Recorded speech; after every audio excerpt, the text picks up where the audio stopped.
Olá, meu nome é Fagner Dantas e esse é o Prazer em Conhecer Lipe, seu ponto de encontro de livros, ideias e pessoas. Então, se você gosta de ler livros, compartilhar ideias ou conhecer pessoas, você está no lugar certo. Então já se inscreve no canal, aciona as nossas notificações e se gostar desse vídeo, não deixe de dar o seu like. Bom, esse aqui é um vídeo super especial, como eu sempre digo aqui no canal. Nosso prosseguimento, né? Nós estamos dando continuidade aqui a um ciclo dedicado a Albert Camus, esse grande escritor franco-argelino. Já temos alguns vídeos aqui no canal, vamos inclusive criar uma playlist para esses vídeos aqui dedicados ao Albert Camus. E já fizemos aqui 4 vídeos. Um vídeo mais longo da biografia do Albert Camus, pegando a biografia dele como um todo, do seu nascimento em 1913 até sua morte, um trágico acidente de carro em 1960. E depois fizemos outros 3 vídeos que são também partes da biografia do Camus, mas vídeos mais curtos e partes específicas da vida dele.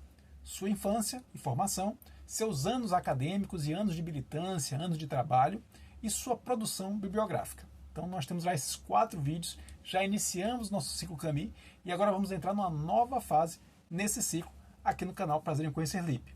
Mas antes disso, só colocando todo mundo na mesma página, esse é o nosso canal, essa é a nossa forma de comunicação, a nossa forma de expressar o nosso amor pelos livros. Essencialmente é um canal de literófilos, por isso nós chamamos aqui a nossa comunidade de inscritos aqui no canal de comunidade literófila, de amantes dos livros. Então aqui não vamos ter grandes teses acadêmicas, grandes análises acadêmicas sobre os livros. Aqui a ideia é falar do amor que esses livros provocam na gente, da forma como esses livros impactam a gente, da forma como esses livros interferem na nossa visão de mundo. Esse aqui é o nosso princípio, né, nossa base da nossa atuação aqui no canal do YouTube. Então, se você gosta desse tipo de conteúdo, se você gosta de discutir sobre livros, refletir sobre livros, entender o que esses livros podem contribuir para a sua construção de repertório pessoal, para a sua forma de se colocar diante do mundo, então seja muito bem-vindo, seja muito bem-vinda, sinta-se muito bem convidado aqui a se integrar a essa comunidade, inscrevendo-se aqui no canal do Prazer em Conhecer Lipe e também indo lá no Instagram.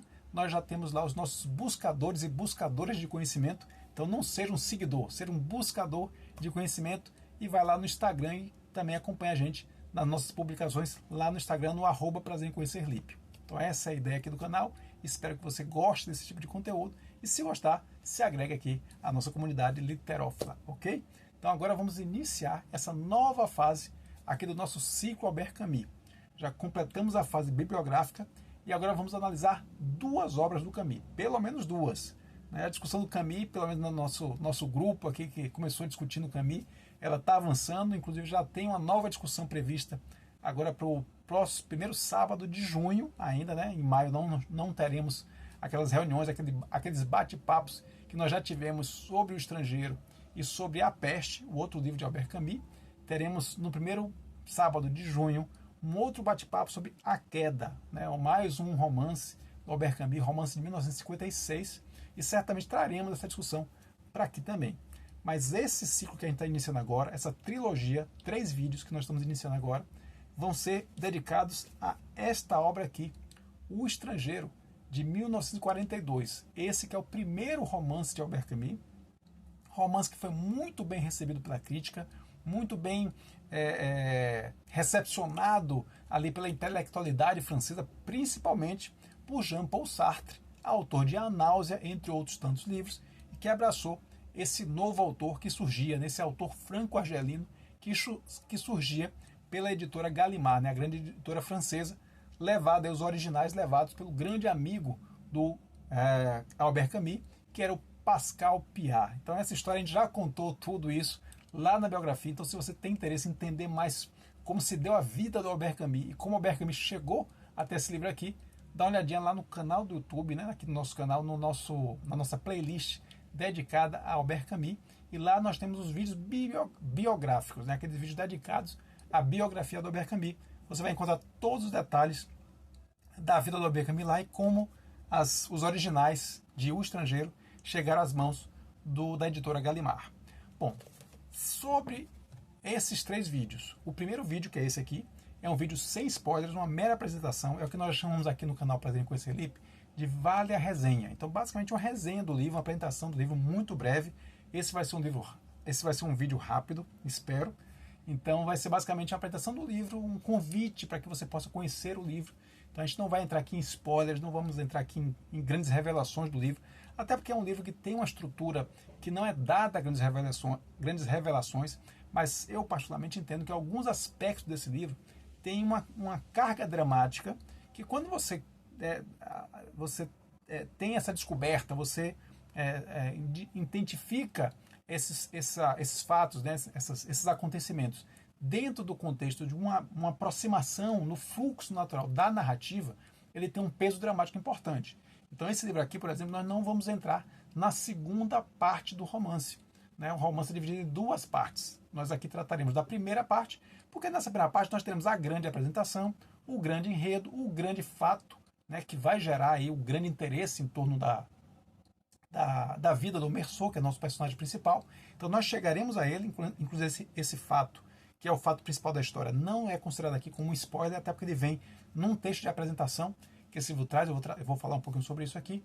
Então a gente não vai entrar em grandes, eu diria assim, revelações com peso dramático que ocorrem na segunda parte do romance.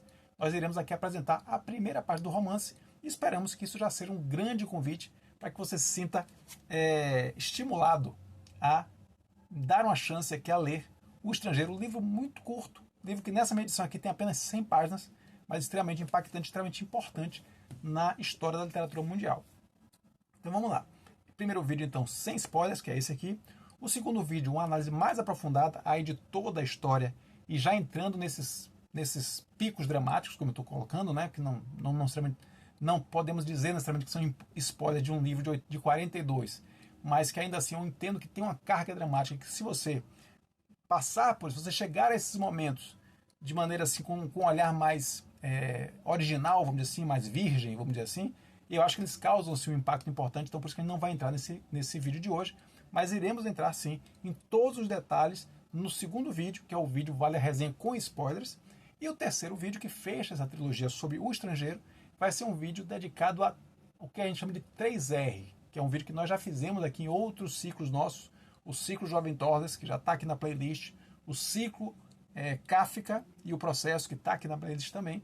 Então a gente sabe que quem acompanhou esses outros ciclos aqui no canal Prazer em Conhecer Lippe, sabe que a gente busca aprofundar a discussão do texto a partir de outros textos, outros olhares, outros autores que escreveram sobre aquele texto, que a gente traz aqui para fazer uma discussão, fazer um aprofundamento, fazer um bate-bola com outros grandes autores que se dedicaram a estudar ou, né, de alguma maneira, tiveram alguma interação com esses textos que nós estamos aqui discutindo.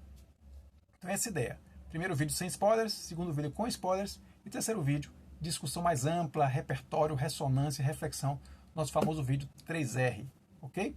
Então vamos lá, para o nosso vídeo de hoje, vídeo sem spoilers. Bom, eu sempre gosto de começar falando, quem também já viu os outros ciclos aqui, eu sempre gosto de começar falando do objeto livro, né? O que a gente chama de objeto livro é essa peça, esse exemplar, inclusive, que está nas minhas mãos, que é o meu, né? Que é o meu livro, que é o livro que eu interajo, que é o livro que eu conheço. Então esse objeto livro tem algumas características que a gente quer agora debruçar, né? se detalhar um pouquinho aqui com vocês. Então dessa minha edição, o que é que desperta aqui? Primeiro, editora. Editora que é a Best Seller, que é uma editora que faz parte do grupo editorial da editora Rocco, né? Então essa já é um ponto fundamental nessa edição do Brasil. Essa edição, inclusive, vira-vira, bem interessante, porque o que é que chama de vira-vira? Porque nós temos aqui dois romances. Nós temos O Estrangeiro e Se Eu Virar, Eu Tenho a Peste. Então os dois textos estão aqui, só que não estão em sequência, estão desse jeito. Se eu virar aqui, o outro texto da Peste está de cabeça para baixo. Então se eu virar aqui, o texto da Peste está aqui, o segmento do Estrangeiro está de cabeça para baixo. Então por isso, edição vira-vira. É uma ideia bastante interessante. Eu, pelo menos, não tenho mais nada desse conceito aqui no nosso quarto dos livros. Além, então, essa edição minha de 2011, tá? Essa edição minha de 2011, a edição original, obviamente, da editora Gallimard, de 1942. Segundo aspecto que chama atenção aqui no objeto livro, a capa. A capa traz aqui um homem solitário, numa praia, eu espero que vocês consigam identificar bem aí, um homem solitário numa praia com um fundo muito amarelo. Esse fundo amarelo, né, destaca bastante aqui a nossa capa. Essa capa ela é do Rafael Nobre, né, o design da capa é do Rafael Nobre, e em cima de uma imagem original que é de um fotógrafo chamado Chip Forelli. Então essas informações estão constando aqui na nossa edição. E essa capa é muito interessante porque ela é muito icônica do que é a obra, né, do que é a história. Um homem solitário. Esse homem solitário, podemos, obviamente, fazer uma leitura de que seria o nosso Meursault, que é o protagonista desse romance, e se caracteriza por essa solidão, por esse isolamento, por esse distanciamento dos outros. Então, esse título, O Estrangeiro, né, que faz um jogo de palavras aí com o estrangeiro, que seria o árabe, que vai ser o elemento fundamental aqui no desfecho principal da parte 1, né, do elemento fundamental dessa obra. Mas o estrangeiro, e essa segunda leitura, é a leitura que eu entendo que é a leitura mais adequada, é que o estrangeiro, na verdade, não é o árabe. O estrangeiro é o próprio Meursault. Estrangeiro a si mesmo, estrangeiro à sua realidade, estrangeiro a tudo que o cerca. Então essa ideia desse homem solitário aqui na praia reflete muito essa personalidade do Meursault. A praia, obviamente, é um ambiente muito citado ao longo da obra, não só no desfecho, mas também ao longo da obra. A praia é um cenário importante em diversos momentos aqui da história. E além disso, essa cor amarela que reflete a questão do deserto, né? Na verdade, temos aqui um escritor franco-argelino, né, que escreve aqui, esse romance se passa em Argel, capital da Argélia, lugar onde o Albert Camus viveu, né, uma parte importante da sua infância, da sua adolescência, do seu crescimento, da sua formação. Então, essa ideia desse amarelo, desse deserto, desse quente, desse calor, também está muito presente na história em si. Então, essa capa ela reúne diversos elementos que estão na história. Então, é uma capa bastante representativa, uma capa bastante ilustrativa do que é a história que vamos ter aqui dentro. Sobre o texto em si, nós temos uma pequena apresentação, pequeníssima mesmo, posso até mostrar aqui para vocês. Meia página aqui, não sei se dá para ver bem, tá meio branco aqui para mim, mas aqui pronto, acho que aqui ficou melhor.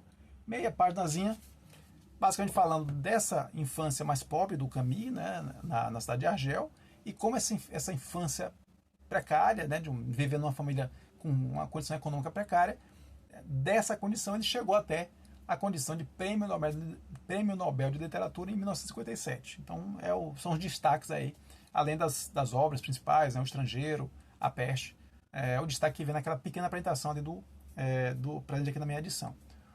Segundo ponto importante, o terceiro eu vou deixar que é o mais importante, mas o segundo ponto importante é a tradução. A tradução, obviamente, é um texto escrito originalmente em francês, e a tradução é da Valérie Rouillanek. Não descobri maiores informações sobre a tradutora, mas fica aqui o registro, né, do trabalho que foi feito aqui, até porque sabemos que um texto que tem tanta profundidade, tanto aspecto reflexivo, a tradução nem sempre é muito simples, porque o texto está eivado aí de alguns silêncios, algumas lacunas, e essas lacunas precisam ficar presentes, precisam estar à mostra também no texto em português. Então, de qualquer forma, parabenizamos aí a tradutora, a Valérie Rouillanek. Finalmente, aí sim, o ponto 3, que eu acho que é super importante, que é o prefácio. Tem um pequeno prefácio, algumas poucas páginas, um prefácio escrito pelo Manuel Costa Pinto, Manuel da Costa Pinto, que é um dos grandes especialistas em Camus no Brasil.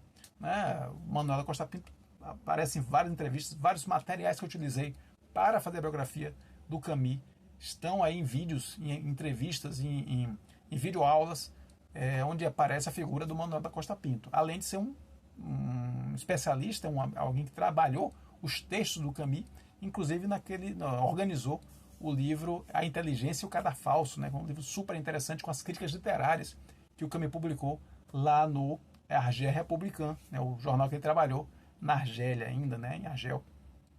Como eu disse, já contamos tudo isso lá na biografia.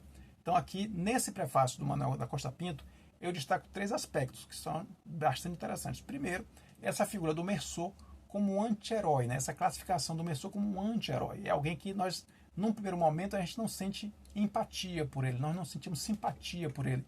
É alguém que a gente sente uma certa, até um certo desconforto, o que é obviamente proposital.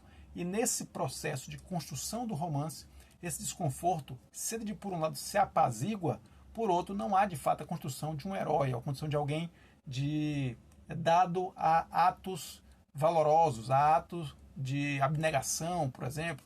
É sempre alguém muito fechado, sempre alguém muito voltado muito para si, em muitos momentos, né, de um certo egoísmo muito explicitado em algumas falas do personagem. Então, primeira questão importante do prefácio do Manuel, essa ideia, nessa classificação do Meursault como um anti-herói. Segundo aspecto que eu achei super interessante é a declaração, né, muito viva, muito imediata, da questão da morte. Né? Evidentemente, por isso que eu trago que a morte não é um spoiler aqui, porque ela aparece já no prefácio. Então, quem lê o prefácio, antes mesmo de ler o romance, já fica sabendo que há uma morte nesse processo, que há uma morte provocada, né, pelo Meursault, né? Então isso já é colocado desde o início, então não é um spoiler. Então a classificação também, o entendimento de que isso não ser um spoiler, é algo que eu também me chama a atenção. Em algumas circunstâncias eu entenderia como um spoiler, né? Se você não conhece nada da história, não tem por que você saber que um livro chamado O Estrangeiro envolve a morte de alguém. Então, na minha concepção, poderia ser considerado um spoiler, mas aqui, nessa minha edição, fica muito claro que não é, porque o próprio prefácio já traz essa informação. E por fim, um outro aspecto muito interessante é o entrecruzamento dentro do universo camisiano, né? O entrecruzamento das suas várias obras. Então isso é uma característica do Albert Camus, do universo camisiano de Camus. É você misturar livros com peças, peças com ensaios filosóficos, ou seja, a produção de Camus ela conversa entre si. Então aqui ele dá um exemplo disso, quando numa das cenas aqui do Estrangeiro, o Meursault está lendo uma matéria sobre um jovem que sai de uma vila muito pobre, abandona essa vila, depois fica rico, volta para essa vila muitos anos depois, não é reconhecido pela mãe e pela irmã, que tem uma pequena pensão, vai se hospedar nessa pensão, quer fazer uma brincadeira com eles, não diz o nome verdadeiro, então elas não reconhecem ele, porque está muito diferente, e elas acabam matando ele, para roubar o dinheiro dele. E no dia seguinte, quando descobrem, as duas, obviamente, se suicidam. Essa notícia que o Meursault lê na prisão, nada mais é do que o enredo da peça O Mal Entendido, que é uma peça do próprio Albert Camus, né, de 44. Então essa conexão, essa interconexão, essa intertextualidade na obra de Camus, ela é muito presente e foi destacada aqui pelo Manuel da Costa Pinto no seu prefácio. Então, encerrando o prefácio, novamente falta só frisar, um texto bastante curto, nessa minha edição, que é uma edição pocket, inclusive, né, uma versão pequena, ela só tem 100 páginas, né, o romance em si. Então vamos ao romance, né, vamos ao romance e se falar um pouquinho dele aí, em 10 minutinhos vamos encerrar o romance. Como eu falei, essa ideia que esse vídeo de hoje seria um vídeo mais curto, apenas um convite para você se agregar aqui ao nosso ciclo Albert Camus, buscar ler o livro, se você não leu ainda, é apenas um estímulo para que você possa ler o livro e aí sim poder aproveitar os outros conteúdos aqui sobre o Albert Camus, aqui no nosso ciclo no canal Prazer em Conhecer Lipe. Sobre então o enredo, como é que ele começa? Ele começa com uma das frases, é um dos começos mais impactantes, mais icônicos da literatura mundial. Ele começa assim, você vai ver isso muitas vezes como um exemplo de um começo impactante. Diz da seguinte forma: hoje mamãe morreu, ou talvez ontem, não sei bem. Essa frase, que é uma frase que, né, já de imediato já causa uma estranheza, né? Hoje mamãe morreu, foi ontem, não sei muito bem que data. Causa o quê? Um distanciamento, um alheiamento a esse que é um fato tão marcante na vida de qualquer pessoa, né? A perda da mãe. Então essa primeira frase, ela já nos dá já dá o cartão de visita desse que será o nosso narrador. Essa história que é uma narração em primeira pessoa, nós estamos acompanhando essa história a partir do olhar do Meursault, que é o filho dessa mãe que morre, e que esse filho não tem a priori, né, não parece demonstrar nenhum tipo maior de emoção em relação àquela situação, que é uma situação tão marcante. Então essa primeira frase, que como eu disse, né, é digna de outras grandes aberturas de romance, como por exemplo o próprio Kafka, que é o Franz Kafka, que é um autor que o próprio Camus admira significativamente, né? O Camus é um dos responsáveis, inclusive, por enaltecer, por valorizar a literatura de Kafka, né? Ao lado de Sartre. Kafka, que era então, né, um escritor não tão reconhecido, e a recuperação que faz das suas obras, tanto o Sartre quanto o Albert Camus, faz parte dessa recuperação, dessa revalorização ou até não revalorização, porque em vida o próprio Kafka não foi valorizado, mas do seu descobrimento, vamos dizer assim, da riqueza da obra de Kafka, que hoje obviamente é reconhecido como um dos grandes escritores da nossa literatura mundial. Então esses começos que estão lá no A Metamorfose de Kafka, que estão lá em Um Processo de Kafka, ele também, né, de certa maneira, inspirou Albert Camus a fazer esse começo tão icônico do seu livro O Estrangeiro. Seguido adiante, então temos essa ideia do narrador em primeira pessoa, então acompanhamos a história a partir da perspectiva do Meursault, uma perspectiva sempre muito fria, muito distante, muito lacônica. Isso é muito importante, e lá na frente, no final desse vídeo, eu vou dizer como isso às vezes impacta a sua leitura, mas se você compreende isso, e de repente esse vídeo aqui é até uma ajuda para que você já mergulhe nesse texto, já sabendo disso, já preparando o seu espírito para poder acompanhar essa escrita tão, como eu disse, tão fria, tão árida muitas vezes, né? Tão minimalista, tão desértica muitas vezes, pode lhe ajudar a aproveitar melhor essa história. Então já temos aí de cara o tom que vai ser a nossa história, que é esse tom lacônico, distante e frio do nosso personagem principal, que é o Meursault. Meursault, então, sabendo dessa morte da sua mãe, recebe esse telegrama, né, onde estão aquelas palavras. Sabendo dessa morte, onde estão as palavras? Não, na verdade ele tem a informação, e a informação ele reproduz nessa frase que começa o livro. Mas de qualquer forma, recebe o telegrama comunicando que a sua mãe morreu, vai até o asilo, uma viagem que é marcada aí pelo desânimo, ele vê aquilo como um contratempo, como uma coisa assim, um obstáculo à vida natural dele, né? Ele não gostaria de se afastar da sua rotina, né, do seu trabalho, das coisas que ele faz por conta daquilo. Então isso é visto como um incômodo para ele, né? Então, novamente, destacando o contraponto do que seria uma atitude normal, né, do luto, da dor, da tristeza. Então a morte da mãe, e principalmente essa viagem, esses aspectos práticos de acompanhar o sepultamento da mãe, isso é visto pelo Meursault como um incômodo, e não como um luto, não como uma tristeza. Então isso também é um outro elemento importante. Então ele segue para esse asilo, lá chegando, acompanha esse sepultamento da mãe sem maiores emoções, todos ao seu redor, né, aqueles companheiros da mãe dele estão emocionados, mas ele não está. Então esse é um ponto, novamente, que marca bem essa personalidade muito específica, muito característica do Meursault. Seguida adiante, ele vai ter ele retorna à sua cidade, retorna à sua vida normal, e nesse retorno à vida normal, tudo segue tão igual que ele, inclusive, se dá o luxo de encontrar uma velha conhecida, uma colega de trabalho, que ele tinha um interesse amoroso. Naquele momento não aconteceu nada, mas dessa vez, por acaso, se encontram, vão à praia e começam a se curtir e começam a ter um relacionamento. Isso 1 dia, 2 dias depois dele ter acompanhado o sepultamento da mãe. Informação, inclusive, que para essa pessoa aqui, né, para essa companheira dele, a Marie Cardonnat, né, essa que é a colega, a ex-colega de trabalho, que ele acaba se encontrando e se envolvendo, ela vê até isso com uma certa estranheza, né? Então, sua mãe faleceu? Faleceu, mas como isso aconteceu? Aconteceu ontem. Ele está ali na praia com ela, ele está indo no cinema com ela para ver uma comédia. Então tudo isso causa uma estranheza muito grande, né, a todos nós que lemos, inclusive também a Marie Cardonnat, que vê esse comportamento de maneira um pouco estranha, mas não o suficiente para afastá-la desse reencontro que teve com esse ex-colega de trabalho, a qual agora está se envolvendo amorosamente. Então, seguimos a vida do Meursault, e nesse seguir a vida encontramos também algumas outras pessoas, além dessa relação que ele tem com o Emmanuel, que é um colega de trabalho, com a Marie Cardonnat, que acaba virando seu par romântico.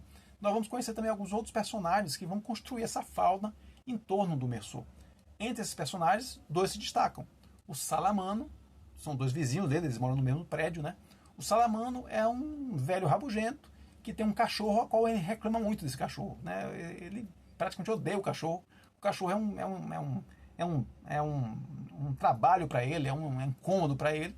Ele está o tempo inteiro reclamando desse cachorro. Isso é o que marca o Salamano nesse primeiro encontro com ele, né? Essa primeira descrição que temos desse personagem no romance. O segundo personagem é um personagem também muito importante em toda a trama, que é o Raymond Cité. Raymond Cité é um cara muito mal encarado, meio que, né, com uma reputação meio complicada ali no prédio. O pessoal comenta que ele é um cara meio que usa e abusa das mulheres, que é um cara que vive sustentado pelas mulheres. Então é um cara mal visto dentro do próprio prédio. Isso, no entanto, não impede que o Meursault aceite um convite do Raymond para poder comer na sua casa, né? Ah, vamos ali no meu apartamento, encontra um dia com o Meursault, vamos ali comer alguma coisa lá no meu apartamento, você aceita jantar comigo? O Meursault, não tenho nada para fazer, vou lá, vou sob o apartamento para poder comer com você. Essa marca também é muito característica do Meursault. Isso vai marcar muito a sua vida, essa ideia do tanto faz. Isso é um elemento muito marcante, inclusive a gente vai voltar a isso um pouquinho mais na frente, mas essa ideia do tanto faz marca muito ele. Então, assim, vamos lá almoçar, vamos lá na jantar do meu apartamento. Um cara que já era um cara mal visto, né?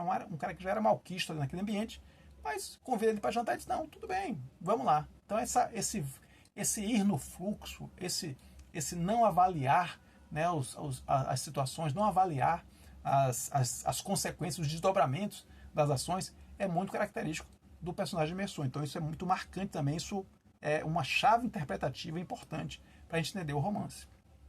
Então nessa conversa que ele tem, o Meursault vai ter com o Raymond vai contar uma história de que ele estava envolvido com uma garota aí, mas acabou brigando com essa garota, achou que essa garota estava dando, né, criando um esquema contra ele, e ele acabou brigando com ela, mas ele quer se vingar dessa garota. E como é que ele vai se vingar da garota? Ele pede ao Meursault que escreva uma carta para ela, onde o Raymond Cité vai assinar essa carta, dizendo algumas coisas para ela, algumas coisas bonitas, para que ela possa se convencer a ir novamente até o apartamento.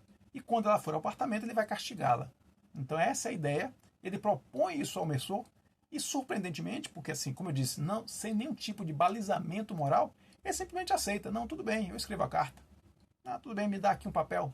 Escreve a carta sem pensar no que isso poderia causar para ele. E de fato, traz muitas consequências. Por quê? Uma certa noite, quando ele está lá com a Marie, lá no apartamento dele, eles começam a ouvir uma briga, começam a ouvir um quebra-quebra. Quando ele vai verificar o que é justamente o Raymond, que a garota tinha ido até o apartamento dele, então aquele plano que ele armou junto com o Meursault deu certo. A garota foi até o apartamento dele e ele espancou a garota, ele começa a bater na garota. Alguns vizinhos chamam a polícia vai até lá, vê a situação como um todo e o Raymond percebe que aquela história vai dar pano para manga, aquilo vai ter uma investigação, aquilo vai virar uma ação criminal, né, vai virar um inquérito policial, e ele aí chama o Meursault novamente e diz assim, bicho, vou precisar de você de novo, vou precisar que você seja a minha testemunha, você testemunha a meu favor, caso amanhã depois você seja chamado no inquérito, você disse que ela estava me enganando, você disse que ela estava, né, que ela vamos dizer assim, ela é que é a vilã da história. O Meursault na mesma hora, sem problema, testemunha à vontade. Então você vê como isso é um elemento fundamental, um elemento crucial do processo do Meursault enquanto personagem. É alguém que está o tempo inteiro vivendo quase que como num limbo, quase como se fosse numa penumbra, sem maiores pensamentos, sem olhar à distância, sem olhar em perspectiva para as coisas. Ele vive dia após dia, ação após ação, sem se preocupar com o que pode acontecer depois. Então fica-se essa ideia de que caso haja um inquérito policial, ele testemunhe a favor do Raymond. E ele diz que fará isso. Nesse meio tempo, eles dois continuam na convivência e quando continua esse bate-papo, mas é quando os dois estão voltando pro prédio, e esse eu queria destacar esse ponto, porque foi o primeiro ponto que o romance, pelo menos para mim, ele começou a fazer mais sentido, ele começou a falar mais comigo, porque ele me deu vamos dizer assim, ele me enganou, ele me levou para um canto e depois desviou a atenção, né, me deu um contragolpe. Eu acho que isso sempre, nos romances, acho que isso é muito interessante, né, quando o romance constrói uma narrativa para uma direção, e quando você acha que está entendendo o romance, ele lhe dá, vamos dizer assim, puxa seu tapete. E você fica mais engajado, porque você fica ainda mais interessado, porque agora você se sente, vamos dizer, mais desafiado pelo romance. Foi isso que aconteceu no caso do personagem Salamano. Ele, quando o Meursault e o Raymond estão voltando em todo esse papo, onde o Meursault aceitou a ideia de testemunhar a favor do Raymond, ele encontra o Salamano muito preocupado, assim, agoniado. E aí vai perguntar o que está acontecendo. O Salamano diz que o cachorro se perdeu.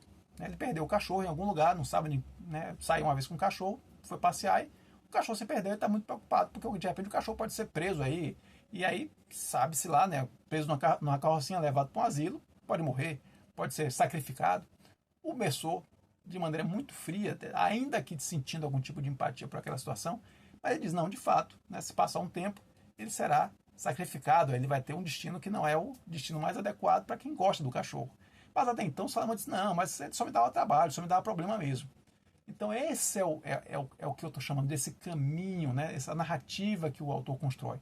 Então qual é a imagem do Salamano que o autor constrói?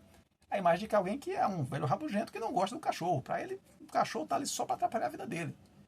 E essa imagem, ela é justamente destruída, ela é posta no chão quando o Merceau, já no seu apartamento, ouve o Salamano bater na sua porta, já de noite, e perguntando, mas o que, será que vai acontecer com o meu cachorro? Será que de fato ele será sacrificado? O que é que pode acontecer com ele? E Merceau, depois de uma breve conversa, ainda o ouve chorando pelo cachorro. Então, justamente aquele cachorro que ele tanto odiava, que ele tanto xingava, que ele tanto, né, tinha ojeriza pelo aquele cachorro, era aquele cachorro que, na sua ausência, quando ele não se tornou mais presente em sua vida, a vida daquele senhor, que era uma vida tão solitária, tão isolada, quando ele perdeu aquele último contato, né, aquele último objeto do seu amor humano, ele se ressentiu. Então essa foi a primeira vez que o romance me levou para um lado, desse rabugento que não gostava do cachorro, e me colocou vendo esse mesmo rabugento que não gostava do cachorro chorar pelo cachorro perdido. Então foi onde eu comecei a perceber a grandeza desse romance que estava ali na minha frente. Bom, mas esse romance tinha muito mais ainda a demonstrar. O romance então mostra um momento em que o Raymond vai convidar o Merceau para que ele e a Marie passem um domingo na praia, um domingo de sol, numa casa de praia do seu amigo Masson, né? Um amigo dele que ele conhece. Tá, vamos lá, ele me convidou para ir, eu estou lhe convidando, estou convidando você, convidando a Marie, vamos dar um passeio lá na praia, vamos passar um domingo na praia. O Merceau, obviamente, não, tudo bem, vamos lá, vamos sem problema nenhum. E nessa conversa, para organizar a saída para a praia, o Raymond comenta uma coisa muito importante para o Merceau. Ele diz, o irmão da mulher, que foi o pivô daquela situação toda, daquela situação da polícia, da violência, da carta do Merceau, o irmão dela está começando a perseguir o Raymond. Raymond já viu esse irmão da garota com um grupo de árabes, esse irmão dela e ela, obviamente, é árabe também, um grupo de árabes, onde está esse irmão da garota, de vez em quando perseguindo ele, né, acompanhando os lugares onde ele está andando. Ele começa a dizer, olha, eu acho que esses caras estão me perseguindo. Se você, falando com o Merceau, se você ver alguma coisa, você me avisa, você me dá um toque, você me fala comigo. Merceau, tudo bem, vamos ficar atento. Só que nessa brincadeira eles marcam um dia de ir para a praia, até então não veem mais nada. Nesse caminho para a praia, inclusive, ele fica sabendo que o Raymond, por conta inclusive do testemunho dele, né, que ajudou nesse sentido, ele é liberado da ação policial, então não tem mais nenhum tipo de ação policial, e eles vão para essa praia com essa boa notícia. Chegando lá, maravilha, banho de mar, um almoço fantástico, tudo às mil maravilhas. Mas, obviamente, temos aqui um romance onde as coisas precisam, de alguma maneira, chegar a um ápice dramático. E isso vai acontecer exatamente agora. Esse é o desdobrar da cena que vai levar ao ponto ápice desse nosso romance. Estamos ali com Merceau e Marie, Raymond, Masson e sua esposa, sua namorada, sua garota, sua parceira. Todos comem muito bem, estão todos se divertindo. Acaba-se o almoço, os três homens, Merceau, Raymond e Masson, vão andar pela praia, enquanto Marie e a esposa do Masson vão ficar na casa, arrumando a casa, limpando a louça do almoço e tudo mais. Eles vão sair para ir para a praia. Caminhando pela praia, com quem se deparam? Justamente com aquele grupo de árabes que já vinha perseguindo o Raymond. Naquela mesma hora ali, todo mundo se prepara porque sabe que a coisa pode gerar uma briga, e dito e feito. Os grupos brigam entre si. O árabe, inclusive, dá uma facada, né, tira uma faca e atinge o Raymond, que naquela confusão os dois continuam brigando ali, o Raymond ferido, mas continua brigando.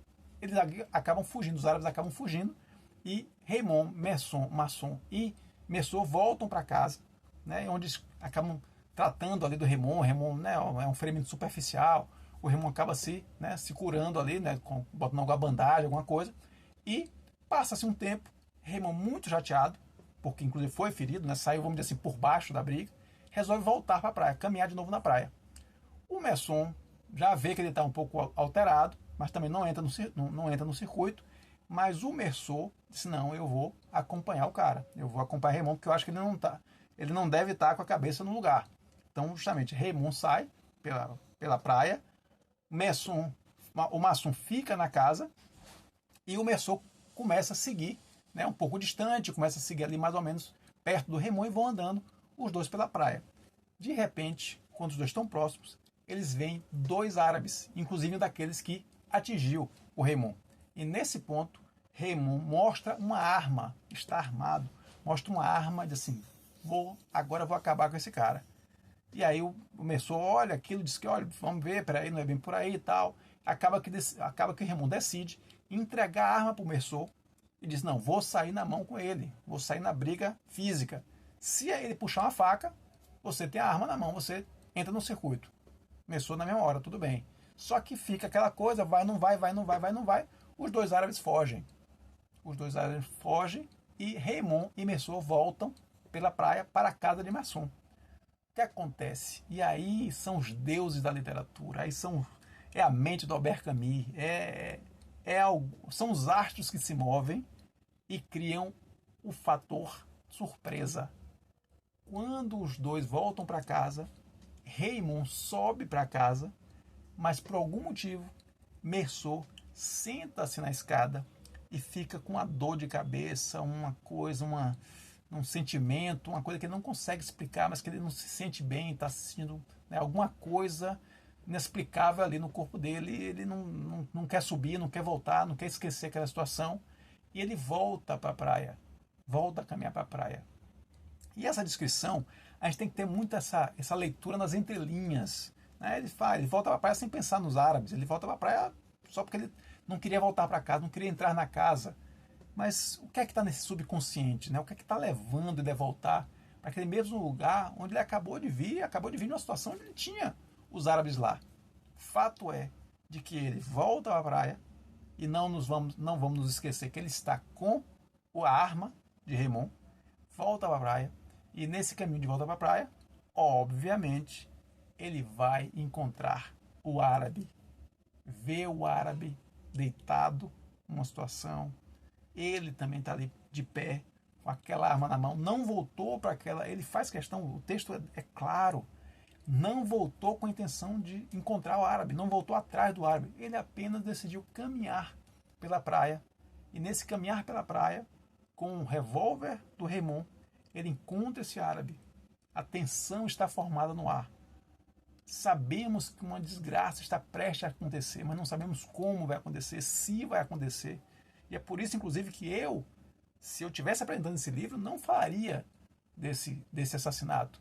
Porque há uma tensão no ar, a coisa não é tão óbvia, não é tão imediata. Não se vê apenas uma pessoa e se ele tira uma arma e se mata. Tem toda uma cena, tem toda uma construção daquela cena, tem toda como eu falei, umas entrelinhas, né? Tudo fica meio, é como se o tempo parasse por um momento naquela praia, e por isso que essa foto de capa, ela é tão icônica, ela representa tanto essa história, porque ali naquele momento, onde aquele tempo parece parar, onde o sol parece não mais se mover, estão esses dois homens tão distantes, culturalmente, né, socialmente, mas ali naquele momento tão próximos, naquele espaço físico, né, tão próximos fisicamente, e só basta alguma coisa, um detalhe, um mínimo para acontecer, para que aquela catástrofe ocorra. E isso acontece. Por um momento, Merceau vê o brilho da faca do árabe, e nesse momento que ele vê esse brilho, que aquele sol, que aquele momento, que aquela dor de cabeça, que aquela confusão mental se estabelece, aquele simples elemento, aquele detalhe que poderia não significar nada, significa tudo para o Merceau. Ele puxa a arma e ele atira contra o árabe e mata o árabe. É um tiro fatal, um único tiro fatal. Mas ainda assim, e ainda sem saber porquê, e ainda movido por forças que não estão, de alguma maneira, não são explicáveis, não são racionais, não estão presentes, não estão explicitamente detalhadas no texto, não são racionais para Meursault e, portanto, não são racionais para nós, enquanto leitores, porque nós estamos vendo aquela cena a partir do olhar do Meursault, nós estamos naquele momento dentro da cabeça do Meursault, e é esse Meursault que, sem maiores explicações, vai até esse corpo já morto e, sobre esse corpo inerte, dispara outras 4 balas, outros 4 tiros. E é como ele diz, e ele mesmo reconhece que tudo foi quebrado, que alguma coisa na sua vida muda de forma drástica naquele momento. E ele diz que esses 4 tiros são como 4 pancadas, 4 batidas que ele dá na porta da desgraça. Ele sabe que a partir daquele momento a sua vida mudou inteiramente. É assim que finaliza a primeira parte desse romance incrível e coloca a gente, enquanto leitor, numa expectativa máxima sobre o que vai acontecer a partir dali. Aquele homem que era tão distante, que era tão frio, que era tão fora da sua realidade, que era tão estrangeiro à sua realidade, agora terá que lidar com o peso das suas ações. Essa forma de lidar, esse desdobramento, essas consequências desse ato estão, portanto, na segunda parte do livro. E essa segunda parte do livro, como o prefacista, o Manuel da Costa Pinto, não adentrou no seu prefácio aqui no livro, eu também não vou adentrar, porque na minha concepção existem momentos com o advogado que são importantes sobre o aspecto dramático, momentos no próprio julgamento. Então essa segunda parte ela é dedicada à investigação do crime praticado pelo Meursault e ao julgamento desse crime praticado pelo Meursault. Então existem muitos elementos que são, como eu falei, que tem uma carga dramática muito grande. Seja, como eu disse, a conversa com o advogado, como o advogado revela aspectos dessa estranheza do comportamento do Meursault, como o advogado, de certa maneira, ele representa a forma como a sociedade vê aquele comportamento. Então isso é mais verbalizado nessa segunda parte do que na primeira, por exemplo. E todos os desdobramentos com relação ao julgamento, as falas no julgamento. Existe uma fala de Celeste, que é o dono do restaurante onde o Meursault comia, que é muito significativa, que eu quero trazer aqui, que, como eu disse, para mim tem uma carga dramática muito grande. Então, lendo aquilo com os olhos virgens, sem ter acesso à leitura prévia, sem ter acesso àquele conhecimento prévio, eu acho que dá um prazer maior para a leitura. Então, portanto, não estragarei a leitura de quem ainda não conhece o texto. Então, fica aqui, na verdade, esse vídeo fica sendo um convite para que você leia, de fato, essa grande obra, O Estrangeiro, com esse início que você já tem em mãos, sabendo dessa frieza, mas sabendo que essa frieza ela traz um espaço para a sua criação enquanto leitor. Então não veja essa frieza, não veja esse distanciamento, não veja esse minimalismo ou essa ausência de uma descrição explícita do que está acontecendo como uma ausência, como uma lacuna do texto, como um distanciamento entre o texto e o leitor. Veja pelo contrário, como um convite para que você possa participar da construção mental desse romance, justamente porque ele tem essas lacunas, para que você preencha essas lacunas. Por que Meursault é tão distante? Como as pessoas veem essa distância de Meursault? A Marie vê com estranheza, o Raymond vê com oportunismo. Não, esse cara não liga para nada, eu vou pedir para ele escrever essa carta. Então, como essas pessoas lidam com ele, como essa forma dele se comportar no mundo acaba estabelecendo a maneira como o mundo se comporta em relação a ele. Então essas lacunas todas estão aqui, não por ausência do autor, mas propositalmente para que você, leitor, possa interagir mais diretamente com o texto. Então fica aqui o convite, a partir desse nosso vídeo de apresentação, de um enredo mais geral, fica aqui o convite para que você possa ler o texto e aí sim, se aprofundar nessa segunda parte, que é uma parte que vai ter, como eu disse, muitos e muitos picos dramáticos. E fica aqui o prazer que eu teria de você comentar aqui no nosso canal, aqui embaixo na aba de comentários, comentar que picos dramáticos você teve em relação a essa leitura, em que momentos dessa leitura você se sentiu aí abalado pelo grande talento de escrita que possui Albert Camus, não à toa, Prêmio Nobel de Literatura de 1957. Então é isso, gente, fica aqui esse convite, fica aqui o convite para você ler o texto, e se você já leu o texto, ou quer conhecer mais, ou então não liga para esse aspecto do spoiler, quer realmente conhecer, independente de ter lido ou não, fica o convite para você assistir o nosso segundo vídeo. Aí sim, no segundo vídeo, o mergulho é completo, sem amarras, sem paraquedas, e a gente vai de fato investigar cada aspecto desse romance fantástico na sua segunda parte, onde nós vamos ter as consequências desse ato terrível praticado pelo Mersum. É isso, gente. Para mais papos aqui sobre livros, para mais conversas sobre livros, fiquem aqui no canal, se inscrevam aqui no canal, tem muita coisa aqui, dê uma pesquisada no nosso acervo, tem playlist Franz Kafka, tem playlist Jovem Torles, tem outras resenhas como Antígona, como Italo Calvino, tem muita coisa por aqui, certamente você vai encontrar um vídeo para se apaixonar, ok? É isso, fica aqui meu abraço, obrigado pelo seu tempo e lembre-se, a busca nos une. Um abraço.